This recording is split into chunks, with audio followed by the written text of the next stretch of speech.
The long-awaited labor and delivery story is finally here. Hope you have your popcorn and your juice and your drink and everything that you're going to need, because I already predict that this is going to be a long video, but I will try to summarize as much as I can. This is for us moms, a safe space for young women to have real and honest conversations about motherhood. A space for you to feel heard, seen, and understood. And if you're listening, you're absolutely welcome. The date is 14th of July 2023. I'm upstairs in the room. I'm just chilling. I don't remember what I was. Maybe I was just working on my laptop, probably editing a video. I messaged my mom and I was like, I kind of sort of feel like I'm kind of sort of something is just not sitting right. And then she's like, oh, just time what you're feeling. So I start timing how I'm feeling, like 16 minutes apart. Some of them were even like 20, 24 minutes apart, but it wasn't unbearable. It wasn't what I thought labor would feel like. Mind you, a couple of weeks before, I had Braxton Hicks. So I went to the hospital and then they checked me. They were like, oh, you're not dilated at all. You're probably having Braxton Hicks, but if you do feel discomfort again, come back to the hospital. So I'm like, okay. So I went back home. I was fine. I didn't feel anything again. I continued working my evening walks and everything. So now fast forward to the 14th of July. These contractions did not feel anything like what the Braxton Hicks felt like, but they were not as bad for me to say that, oh, I'm in serious pain. So anyway, I just keep timing it. I'm kind of excited. I'm like, oh my gosh, I'm about to be over. Because then, mind you, by this time I was 39 weeks and a couple of days, like 39 weeks and 4 days or something like that. I was tired of being pregnant, you guys. I cried a couple of times. I was like, I'm just so tired. I'm tired of being pregnant. And then Chris will console me, and then he's like, don't worry, babe, we're almost there. Like his baby will come anytime now. Mind you, my son came on his exact due date, which such an obedient child. He's still so obedient till now. I'm just like, gosh, my baby. Anyway, so I'm having my contractions 20, 21, 16 minutes apart. They're not crazy or anything. Like, in fact, I was like, if this is what contractions feel like, I'm definitely going to do this. Like, it's going to be a walk in the park.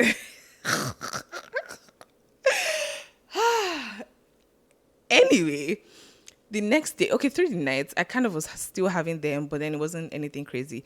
The next day, the 15th of July, like in the afternoon, like in the morning, I went to brush my teeth, shower, everything. It was persistent through the whole day. So like I'm still timing it like my mom told me to. And then now we're at 12 minutes. In the morning, it was like 12 to 14 minutes apart. Still bearable, nothing bad, nothing stressful. Then I slept off, woke up a little bit after because I said, what's going on here? So I continued timing them. Now I'm like 8 minutes apart. So I'm telling my mom that, oh, I think that like this might be it. Like I think I might actually be in labor. And she's like, okay, it is well with you in Jesus' name. Like just giving me encouragement and everything. And I tell Chris, of course, that like, oh, I'm feeling contractions, or like, and then they're about 8 minutes apart. So I'm still timing them and everything. Mind you, I had seen on TikTok that it's best to labor outside of the hospital for as long as you can before you finally go into the hospital because of like so many different factors, like, change of environment, the increased stakes, just mentally, it has a way of like affecting you. So it's better for you to labor for longer in your, home or wherever your space of comfort is. But I think we took it a little too far. Anyway, let me continue what I'm saying. So we go through the whole day. When it was like 7 minutes apart, yeah, I was like, like it started to get intense. I was upstairs. I was by myself. I was just lying down and just kind of breathing through the pain. It was painful, but then again, it wasn't anything crazy. I'm not going to lie. If that was it, I would have been fine. But anyway, my brethren, it was still 7 minutes apart when I said, okay, let me finish packing my hospital bag for me and baby, and then let's go. You would think that we are leaving to go to the hospital, Abby. This was like sometime around like maybe 8 p.m. My contractions were still 6 minutes apart. But at this point, I'd gotten used to it. Like I'd gotten used to the pain. It was not, again, like I said, it wasn't anything crazy. So tell me why me and the man of my youth, the husband of my youth, we entered the car and went to Good Beach. We went to Good Beach. I was having contractions back to back, 6 minutes apart. I said, yeah, babe, I think we should actually go to the beach. We went to the beach, you guys. In my big stomach, having contractions. Anybody that saw me that day would have just been wondering that, this person is not too pregnant to be on the beach. But anyway, let me just leave them. So we got to the beach, and then like we just spent time together, just talking about how this is like probably our last day being just us, as us, like from probably tomorrow or sometime during the week, it will become us and a baby, and we'll become a family of 3. It was very nice. I'm so happy we did it. I'm so happy we did it. Even though now when I think back, I'm like, what were people thinking about? Like, what if the baby came in the beach? Like, what are we talking about? But then it's good that I did not know the significance of my contractions now being okay. As I went in the beach, my contractions were now every 5 to 4 minutes apart. I did not know that at that point. There's no reason why you're outside of the hospital. You should be on the delivery bed. I mean, what's it called? But no, me and my partner in crime were on the beach. So at the beach, he's like, "Oh, do you want to eat suya?" We bought suya. I now took pineapple, like natural pineapple juice. If you know anything about pineapple juice, you know that it goes and it helps your contractions. Mind you, as at 38 weeks, I started eating dates. I started, the walks, the squats, the sitting on my ball, everything is trying to get this baby out. He was not coming out. He said, I'm not coming out. So now at this point where I'm like 39 weeks and 6 days, actually. I think, yes, I was 39 weeks and 6 days. We're on the beach, and then I'm eating pineapple. Once I took that pineapple juice and I ate pineapples, you guys, my contractions were a lot more intense. And now they were exactly 5 minutes apart. Like, okay, so if you don't know, contractions are not steady. Like, you don't keep getting them back to back to back to back. No. Luckily, thank you, Jesus, for how you design things. You get breaks in between, and then the breaks reduce the more dilated you get. So, like, let's say when I was having like 16 minutes apart, I was not as dilated, maybe 1 centimeter. Then maybe when you're like having your contractions every like 2 minutes, you're like 9 centimeters dilated or whatever. So anyway, I eat my suya, I drink my pineapple juice. When I drank that pineapple juice, I just knew that so anyway, 5 minutes apart, 4 minutes now, I'm like, okay, babe, I think we need to go, because like I'm feeling it a lot more intensely now. Mind you, this is like 11 o'clock or maybe like 10:50. It was very close to 11 p.m. So the beach to the hospital was like maybe a 10-minute drive. Got to the hospital. Of course, they wheeled me to the ER, because in this our hospital, if you come to the hospital anything less, I think anytime after 5, it becomes an ER type of thing. Like if you come for like something like labor and delivery and all that. So anyway, they wheel me straight into the ER. They're like, "Oh, how you feeling? How many minutes apart? Blah blah blah." And they're just talking to me. I'm like, I'm feeling the contractions, but like I don't know if I will be giving birth today. I still feel like I can take the pain. I don't know if today will be the day. And then they're like, how many minutes apart are you? At this point, I'm 4 minutes apart. So I'm like, about 4 minutes apart. They said, what? You're 4 minutes. Are you timing it correctly? I was like, yeah. I've been timing it for 3 days. I'm 4 minutes apart at this point. And then they're like, okay, you're not going back home. Yeah, no. Your baby's coming today, most likely. So we're going to have to take you to a delivery room. We need to prep a delivery room for you and take you upstairs. I said, okay, fine. So me and Chris are like, oh my gosh, like baby's coming today. Hey, I don't know, say, wait till they wait me for front. So anyway, this is where it actually starts. So they will be upstairs to the maternity room. So my delivery room, sorry. Like I don't think I went to any room pre. I just went straight to delivery. So I get to my delivery room. I'm still doing room tour. The room is nice. So, babe, this is where you're going to be sleeping. Me, I'll be on the bed. I'm like, did I know what I was there for? I don't know. So anyway, we're in the delivery room, and then she comes, the nurse that is assigned to me comes, and then she gave me my change of clothes to wear, just to make sure that whenever it's time for me to give birth, it's easy. So she gave me the hospital robe to wear and everything. So I wore it. She's like, oh, she needs to check me. I've heard all about this checking thing. It's now my turn to experience it. When I tell you that if we need any advances in science, we need something that makes it easier to check how dilated a woman is without somebody putting their fist up my vagina. I mean, why haven't we found a way around it by now? Anyway, this is my first check, so it's not too dramatic. She wears the gloves. And then she puts the lubricant on her hand, and then she goes and she just does like a sweeping motion, and she's like, oh. I was like, oh. She's like, oh, you're 7 centimeters dilated, oh, like you're going to be giving birth very soon. I'm nervous, I'm happy at the same time. I'm like, okay, let's go, let's get this. I'm ready, I'm here. Like, so anyway, when she's about to check me, I forgot to add this part, my water breaks. And so there's water everywhere, like on the bed, on the floor, on the bed sheet, everything. Like, they had to change up my whole delivery station after she had finished checking me. So when she checked me, I said I was 7 centimeters. She always went to go and tell like doctors that okay, there's somebody in delivery. She's 7 centimeters dilated already. Blah blah blah. My doctor is not on seat, so it's a random doctor. Not random. I'd seen him a couple of times. I know that he works there, but like my old doctor gone is not on seat. That already made me feel like oh gosh, like I wish she was around, but okay. Once my water broke, we're talking about something different. You see all the pain I was feeling before? It was nothing, absolutely nothing compared to when my water broke. When my water broke, you guys, like even the atmosphere changed. Like even Chris spoke about it to me after I had given birth and I come back home. He was like the whole, like you just knew when, okay, things are changing. This is not one where we're laughing and joking and anything, so yeah, no, things are changing. It's getting more serious, right? Even me, I felt it. So like I'm having my contractions, I'm going through the pain. The pain is like 10x what it was before. But then I'm still like, if this is it and I still keep getting breaks in between, then I mean, I will be able to go through it.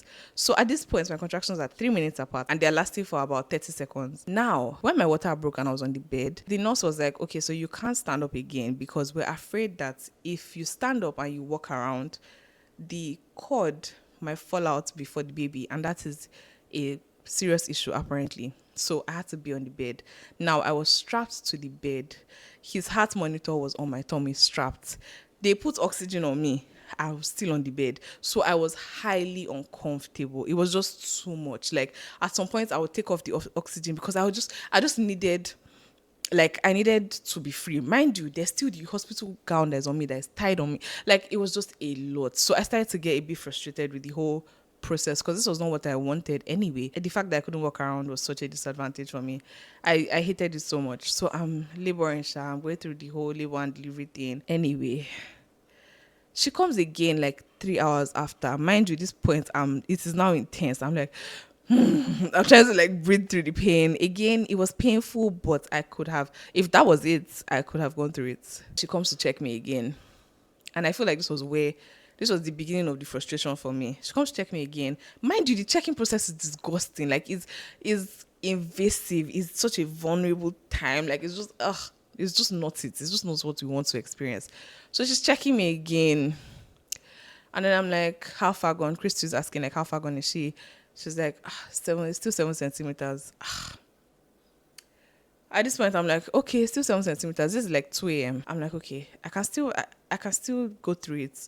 I'll still try. Like, I'll still, let me focus. Maybe I need to focus a bit more. So I'm talking to Zimuzo. I'm telling him like, it's okay. Like I'm just trying to talk him through. But then what I realized was that like, I'm feeling him bearing down a lot more intensely than I was feeling him before. So now it felt like I could feel his head like just pushing down on my cervix. Like it was a lot of pressure, right? And it wasn't stopping. Like it was like my stomach was contracting and pushing him out, pushing him downwards, but then like he wasn't just coming out. I don't know how to explain it. So I tell Krista like I can feel him, like he's really pushing down and bearing down and everything, but I don't know what it is. He's just not passing through. And then I started to get frustrated and I was like something is just not working out. Like, so I knew in my heart that something was just not right. Like, but I was like, maybe this is it. Maybe this is part of the process, right? Next thing you know, Zim's heart monitor goes like irregular. I'm like, it didn't do that before, but like, okay, let's see. And then it happens again and it happens again. So the nurse comes in, she checks, she's like, okay, let me check you again and see how far you've gone. And I was like, I don't want to be checked. Like, please, I don't want to be checked. And then it became a thing. Like, she was like, I have to check you so that I know what steps to make next. But I'd already seen on TikTok that it's not by force. So me, I was already arguing. I was like, I don't want to be checked. And I started crying. And then Chris is like trying to calm me down. He's like, babe, relax. Okay. He's like, okay, let's wait, give her a bit. Because mind you, again, I'm strapped to oxygen. My stomach is tight. I'm strapped to his heart monitor. I'm on the bed. I can only be on my left side. It was just such a mess. Anyway, so he's like, let's give her a few minutes, let her relax, and then you can come in and check her again. Anyway, Shisha checks me again. It's another 7 centimeters. Nothing, no progress or anything. At this point, I said my breast is outside. I'm just a mess. I don't even care. Like I could have been naked in the middle of the streets. I don't even care. I was just tired. I was just frustrated, and no. It was at this point I said, yeah, no. So she comes and she's like, the doctor is around. So the doctor came to do. Mind you, when Zimzo's heart, whatever was going up and down, I think another nurse came in with this my nurse. Then the doctor came in. Then they went out. Then they came in again. Then the doctor came in and was talking to Christiana. This was like maybe 6 a.m. Talking to both of us, and then they're like, okay, so right now the baby is in distress. The heart monitor is fluctuating. Like the thing is showing that he's stressed out. Also, labor is not progressing past 7 centimeters. I don't know how long we want to keep this going for. Madam is still having contractions. Now my contractions are 2 minutes apart. So it's not like my contractions are not progressing. It's just the dilation was not progressing. So 2 minutes apart, right? And I think lasting for 40 seconds. So like I'm just there, and the pain, anyway, so I'm powering through it the best I can. At this point, let me tell you, once I start crying, I don't stop. Let me tell you, all this I'm saying is in summary, because I don't want the video to be too long. It was a stressful, anyway. So they start talking to me, and then like, oh, we're going to have to do an emergency C-section. At that point, I don't care. I don't care, man. Tear the stomach right here, right now. Just remove this baby from me. I'm tired. Like, that was my vibe. I said, tear it now. Tear it now. Then they were like, oh, we need to give you forms to fill and sign. I said, give it to my husband. He will sign on my behalf and everything. So Chris, then I did not really know what happened, because afterwards, okay, yeah, they came, they put the catheter in me so that like my pee could go out of my bladder, then shaved me again, because they were like, for the surgery, the bottom layer of my stomach down to my bikini line and some other places needed to be complete, like not a single hair. So shaved me, and then they moved me to the operating table, and then they wheeled me to the OR on that thing.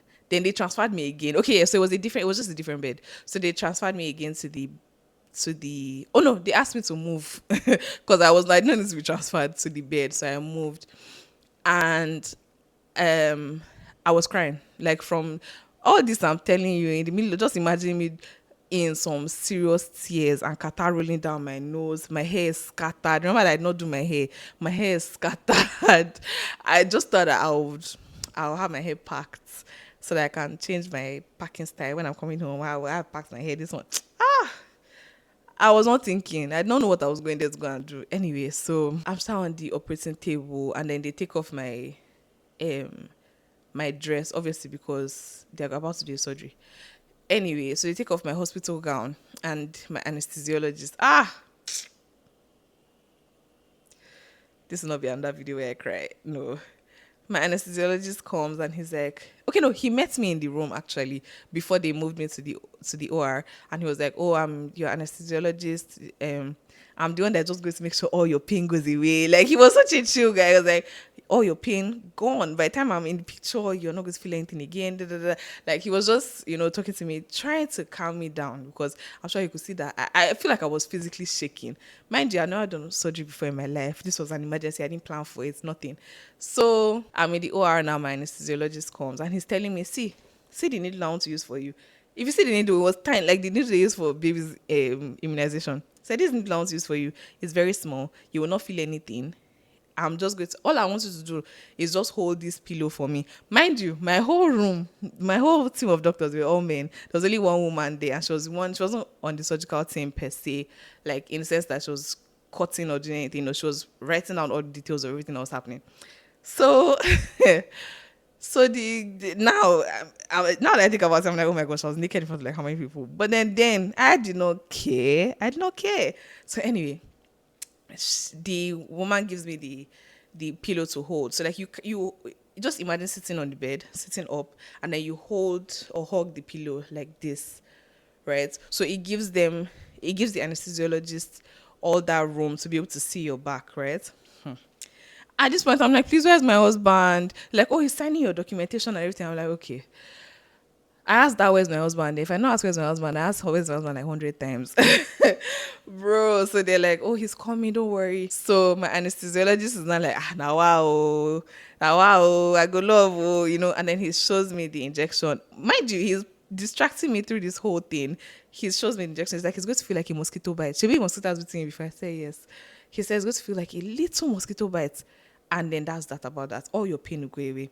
Then I heard the head of the surgical team asking my nurse that, like, has she started having contractions yet? Because she's not shouting or anything.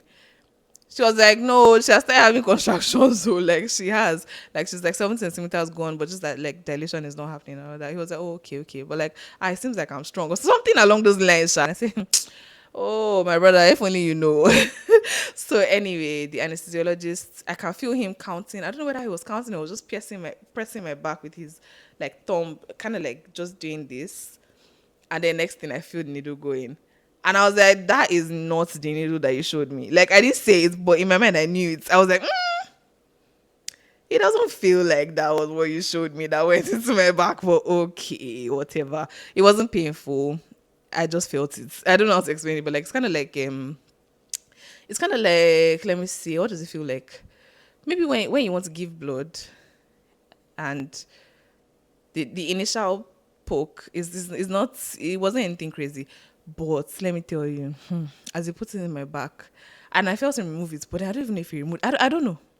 Anyway, as he just turned the vial for the anesthesia to go into my body, whoo, see, that is the highest high I've ever been high in my life. I don't know how to explain it, but I felt nothing.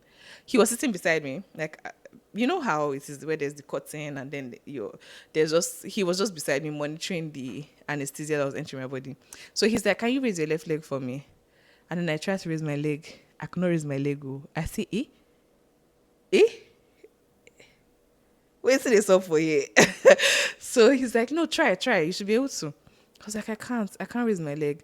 And he's like, okay, you can rest now.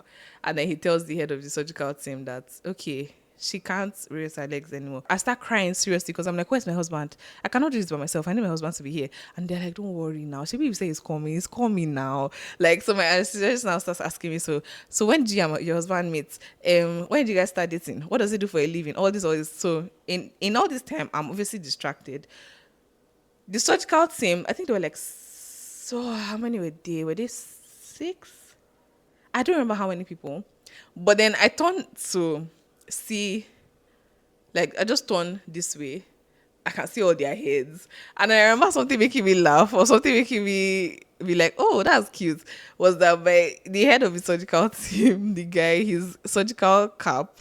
I know this is such a minor thing. Anyway, his surgical cap was Ankara. It was made of like kente material. And I was looking at it, I was like, like in my mind though, I'm just thinking like, that's so random. Like, why would you have kente surgical cap? But then that was such a good distraction for me in that moment because I was just like, like you can tell that this person is a fashionable guy. Why do you have kente surgical cap on? But then it was just a light thing for me. Like it was just something that took my mind off everything again.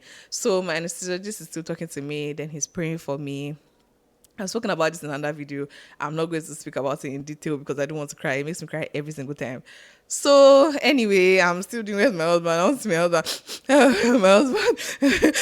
When is my husband going to come, bro? I was a mess. Like I'm telling you the story now. See, I was such a mess. I'm not even going to lie to you.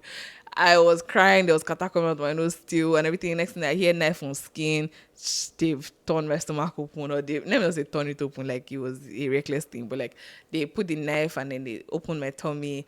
And let me tell you the strangest thing: the fact that I could feel all the movements, the pressures, everything I could feel, but I just couldn't feel the pain of it, which is absolutely insane when you think about it. Like my body's experiencing pain. My brain is just not receiving it as pain, or like the pain receptors are just shut off. I don't even know. But anyway, finally, my husband, they finally allowed me to enter. And when I saw him, like all the tension in my body was just completely gone. I was just like, I just felt like, I can't rest. Like, I don't even know. I don't know why I felt more safe with him in the room than the entire surgical team. But yeah, I just felt calm. I felt safe. I felt like nothing could happen to me. It was just, it was such a strange feeling. Anyway, so the anesthesiologist, okay, welcome, this one, that one, like just chatting with him. Then he's also still asking me, like, in between, like, how you feeling? Can you lift your legs? Nothing. I wasn't feeling anything. So shortly after Chris comes in, they're like, okay, mind you, in the middle of all this, so they're communicating with each other, like the amount of blood that has been lost, just different things. They're just talking things that I don't even understand at some point. So the lead surgeon says, oh, baby is coming or something like that. And then I was so happy that Chris did this. He just turned on his video and raised his phone. So we have a video of Zimzo actually being like taken out of my tummy and being born. And then next thing you just hear his cry, wait, oh my gosh, it was the best feeling ever. When they removed Zimzo from my tummy, I could literally feel the weight be lifted. Like I felt how heavy he was. They weigh him and this boy weighs 4.3 kg. Bro. Anyway, they should have brought him to me. They had cut the cord, brought him to me. And then I said, hi, baby. And he opened his eyes. Oh, it was such a moment. But in that moment, I was so stressed. I was so tired. I was so done. Anyway, so they brought him to me. And then like when they brought him to me, I was looking at him. He was looking like purplish. Like he just looked purple. And his head was shaped like cone-ish, like this. So they said that he had actually been bearing down. Remember I said I could feel him like pushing down on me, but he couldn't come out. So they said he had actually been bearing down, trying to get into the birth canal, but he just wasn't really able to get in because I had not dilated enough or something. I don't even know. But anyway, he was sharp born. He was purple looking. He was a big baby. And then they were like, they need to take him to the NICU because they didn't tell me all this, mind you. All this time, I just know that I saw him once. They took him to the other side. Chris now then goes to go and be with him because we already had the conversation and we agreed that he would be, that Zimzo will not be left by himself at any point in time. Yeah, so Chris went to be with him, and then when they wheeled him out, because I didn't really know what was happening, so I'm like talking to my anesthesiologist. I'm like, oh, is the baby okay? Like, where did they take him to? So me, I'm thinking they are going to clean him. I don't know. So he was like, oh yes, baby is doing good. You did such a good job. So proud of you. Nope, I'm not crying in this episode. Anyway, he's trying encouraging me, and I didn't see Chris again till the next evening. Because after my surgery, after they stitched me back, mind you, there was something that they were looking for. I forgot to add this part. There was something they were looking for, and then the lead surgeon was like, no, I counted, everything is accounted for. Like, we didn't leave anything in her stomach or anything. So they're like, no, there are 11 of this particular thing. It's supposed to be 12. Me, I'm there on the bed like this. And then he's like, I mean, we can open again and check. Hey! I say open again and check what? Me, I'm just reasoning that, God, no. Anyway, the woman is like, let me go and check the NICU. So she runs to the NICU. And then I can just hear her coming back. She's like, it's with the baby. Like, coming into the room, so they didn't have to open me back again. Thank you, Jesus. But yeah, that was my labor and delivery story. Also, the reason why I didn't see Chris the next evening was because after they wheeled me out of the operating room, they wheeled me to my, I think, observation and recovery room, and I knocked out. So when I tell you, I slept. I don't know how long I actually slept for. I slept. So Chris came. He came to see me a couple of times. He has pictures and videos of me looking like an absolute... Anyway, he came to check on me a couple of times, but like I was not even waking up. Like I did not know anybody was there. He came, sat down by my bedside, stayed with me for a while. Because he couldn't go and stay with Zimzo in the NICU anyway. Because I mean, you can't just go and sit down there and be with the baby because there are other people's children there, and then they try to keep the place as sanitized and clean as possible throughout. So yeah, he sat with me for a while. You know, my friends came. I didn't know they came until like later on, after I left the hospital.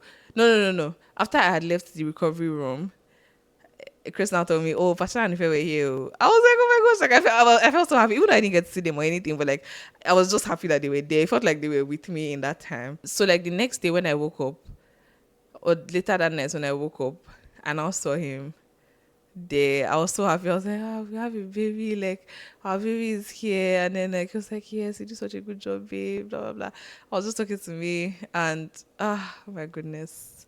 The absolute ghetto. The absolute the absolute ghetto of an experience, but like I'm very very grateful for you know the whole experience. If I could do it again, I would have just gone in for a C-section from jump. If you have a labor and delivery story that you'd like to share in the comments, please share. Let's laugh together and let's reminisce together. Okay, yeah, that's my labor and delivery story. That just sums up everything that happened during my labor and delivery. Recovery was another story. Thank God for everything. Guys, God bless all moms out there. It's really not easy. But anyway, thank you so much for watching and for listening to this episode. I hope you enjoyed it. A bit all over the place, but I mean, yeah. So I will see you next week, Tuesday. Until then, be gentle and calm with yourselves. And I love you so, so much. Bye.